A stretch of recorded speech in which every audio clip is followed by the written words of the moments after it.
अस्सलामुअलैकुम दोस्तों, मैं हूं सैयद अली और आप देख रहे हैं सब कुछ सीखो यूट्यूब चैनल।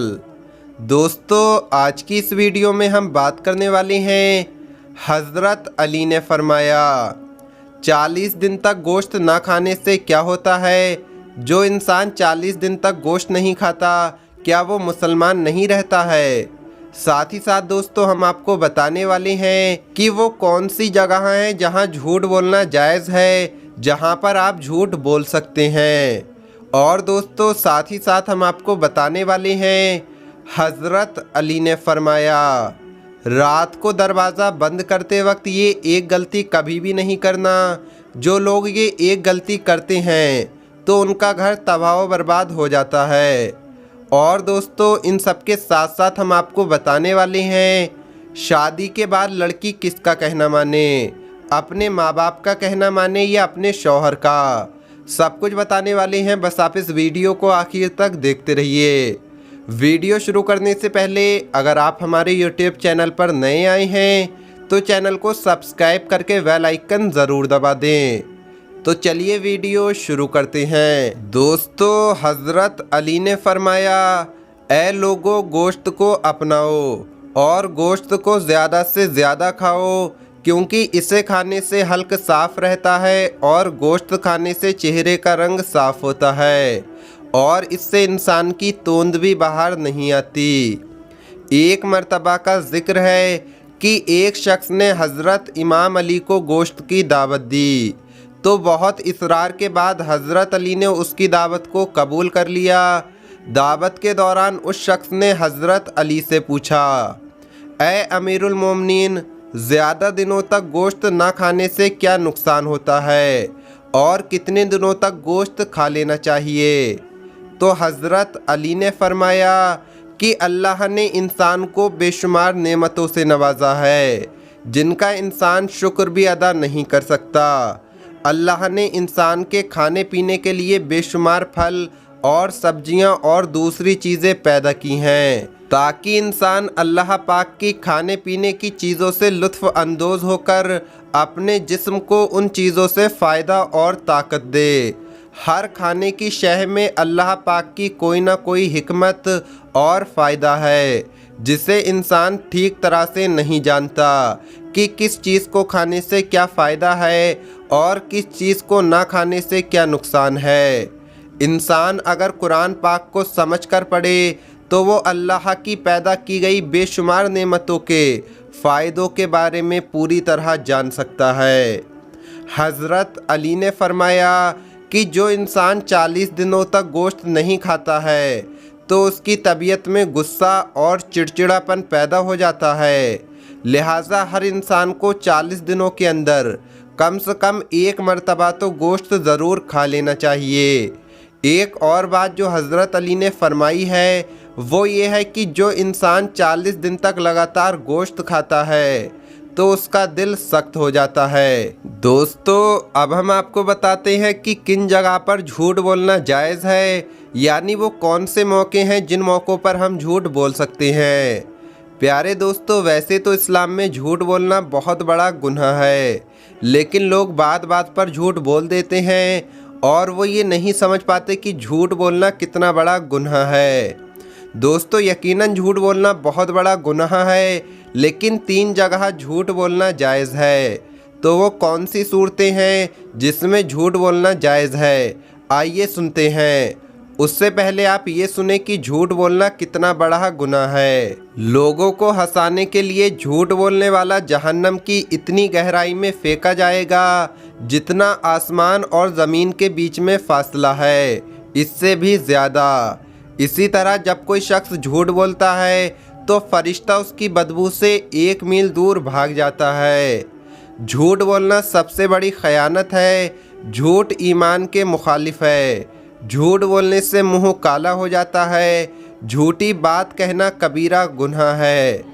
झूठ बोलना मुनाफिक की निशानी में से एक निशानी है। झूठ बोलने वाले क़यामत के दिन अल्लाह के नज़दीक सबसे ज़्यादा नापसंदीदा लोगों में से होंगे। तो दोस्तों किन 3 जगह पर झूठ बोलना जायज़ है, आइए सुनते हैं। नंबर 1, जंग में। दोस्तों जंग में अगर कोई शख्स ये कह दे कि अभी हमारी और फौज आ रही है, या फिर दुश्मन को डराने के लिए कोई ये कह दे कि तुम्हारा राजा मारा गया, तो फिर इस तरह का झूठ बोलना जंग में जायज़ है। नंबर 2, दो मुसलमानों में सुलह कराने के लिए, यानी अगर दो लोग एक दूसरे से नाराज़ हैं, उनमें झगड़ा हो गया है, तो आप एक दूसरे के पास जाकर उनकी तारीफ़ कर सकते हैं कि वो इंसान आपकी बहुत तारीफ़ कर रहा था। तो इस तरह दो लोगों के बीच बोलचाल कराने के लिए झूठ बोलना जायज़ है। नंबर 3, शौहर का बीवी से, यानी अगर बीवी किसी बात से नाराज़ हो गई है और उसको मनाने के लिए आपने उसकी झूठी तारीफ़ कर दी, जो खूबियाँ उसमें नहीं थीं वो भी आपने उसके अंदर बता दी, या फिर अगर आपकी बीवी ने आपसे पूछ लिया कि मैं कैसी लग रही हूँ, तो फिर इस जगह पर आप कह सकते हैं कि तुम बहुत अच्छी लग रही हो और उसको मनाने के लिए झूठ बोल सकते हैं। लेकिन दोस्तों सिर्फ बाक़दरे ज़रूरत ही झूठ बोला जाए, जितनी ज़रूरत है उतना ही बोला जाए। दोस्तों अब हम आपको बताते हैं हज़रत अली ने फरमाया, रात को दरवाज़ा बंद करते वक्त ये एक गलती कभी भी नहीं करना, वरना आप बर्बाद हो जाएंगे। एक मर्तबा हज़रत अली लोगों की इस्लाह फरमा रहे थे। इतने में एक शख्स उठा और पूछने लगा, या अली, इंसान की वो कौन सी गलती है जो देखने में तो कुछ नहीं लगती, लेकिन घर को तबाह व बर्बाद कर देती है। बस इतना सुनना था कि हज़रत मौला अली ने फरमाया, मैंने अल्लाह के रसूल हज़रत मोहम्मद मुस्तफ़ा सल्लल्लाहु ताला अलैहि वसल्लम से सुना कि जब इंसान रात को अपने घर के दरवाजे या पर्दे बंद करते हैं तो उस वक्त अल्लाह का नाम लेना भूल जाते हैं। याद रखना, जब भी रात को अपने घर के दरवाजे या पर्दे बंद करो तो अल्लाह का नाम लेकर ये दुआ ज़रूर मांगो कि ए अल्लाह, हमारे घर को शैतान के शर से अपनी पनाह में रख, क्योंकि जो इंसान ऐसा नहीं करता तो शैतानी जिन रात को उस घर में फिरते रहते हैं और तंगदस्ती और परेशानियां उस घर में घर कर लेती हैं। ऐ शख्स, रात को अल्लाह का नाम लेकर अपने दरवाजे बंद किया करो, इससे ना तुम्हारे घर में कोई चोर दाखिल होगा, ना शैतान और ना ही कोई शैतानी जिन, क्योंकि पूरी रात अल्लाह के फरिश्ते तुम्हारे घर की हिफाजत करते रहेंगे। दोस्तों अब हम आपको बताते हैं कि शादी के बाद औरत किसका कहना माने, अपने माँ बाप का या शौहर का। दोस्तों एक सवाल था कि शादी के बाद बाज़ मर्तबा माँ बाप कहते हैं कि फुला जगह जाओ और फुला जगह ना जाओ, और शौहर उसके उल्टा कहते हैं कि उस जगह ना जाओ और उस जगह जाओ, तो हम किसकी बात माने। तो दोस्तों नबी करीम हुजूर सल्लल्लाहु ताला अलैहि वसल्लम का एक फरमान है, जिसमें हुजूर पाक सल्लल्लाहु ताला अलैहि वसल्लम ने इरशाद फरमाया, शादी से पहले लड़की पर सबसे ज़्यादा हक उसके माँ बाप का है और शादी के बाद सबसे ज़्यादा हक उसके शौहर का है। तो बेहतर ये है कि अगर राय में टकराव हो जाए, माँ बाप कुछ और कह रहे हैं, शौहर कुछ और कह रहा है, तो आप माँ बाप का दिल भी ना तोड़ें, उनको ये एहसास भी ना होने दें कि आपने उनकी नाफरमानी की है। हिकमत के साथ काम लेते हुए इताअत शौहर की ही की जाएगी, कहना शौहर का ही माना जाएगा। अक्सर देखा जाता है कि औरतें ये गलती करती हैं कि माँ बाप का ऐसा कहना मानती हैं जिससे शौहर नाराज़ हो जाता है, वो नाराज़ कर देती हैं उसे और अपनी अस्तबाजी ज़िंदगी को तबाह व बर्बाद कर लेती हैं। ऐसी लड़की को चाहिए कि वो अपने माँ बाप से नरमी के साथ अर्ज़ करे कि आप ये कह रहे हैं और शौहर वो कह रहा है, अगर मैं आपकी बात मानती हूँ तो घर ख़राब होता है, तो बताइए मैं क्या करूँ। तो दोस्तों मुझे पूरी उम्मीद है कि कोई भी माँ बाप अपनी बेटी का ऐसा हरगिज़ नहीं चाहेगा।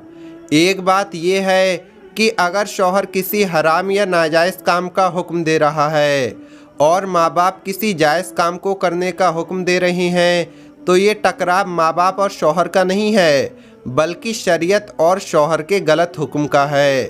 तो शौहर का कहना नहीं माना जाएगा, बल्कि माँ बाप का कहना माना जाएगा, जो असल में माँ बाप का कहना नहीं होगा बल्कि शरीयत का कहना होगा, वो काम जायज़ होगा। हुजूर पाक सल्लल्लाहु ताला अलैहि वसल्लम ने इरशाद फरमाया, जिसका महफूम ये है कि नाफरमानी में और गुनाह में अल्लाह पाक के हुक्म के मुकाबले में किसी मखलूक की इताअत जायज़ नहीं।